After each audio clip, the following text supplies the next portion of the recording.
Want to know why your WhatsApp story isn't getting any views on your iPhone? It could be due to privacy settings, not being connected with people, or even a network issue.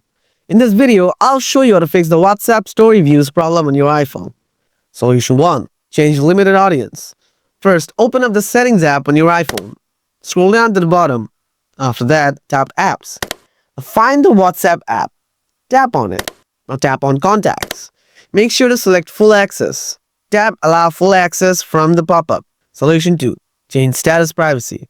Open up the WhatsApp app. After that, tap Status Privacy. Make sure to select My Contacts from here. Solution 3. Enable Read Receipts. Open up the WhatsApp app again. Then tap on the settings from the bottom right corner. After that, scroll down and tap Privacy. Find the Read Receipts. Make sure to toggle it on. Solution 4. Reset Network Settings.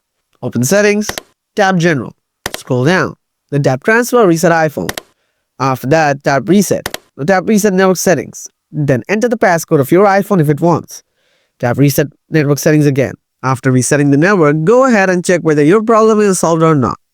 Hope this video was helpful. If you have any questions, don't hesitate to ask in the comments. Thanks for watching, and I'll see you in the next one.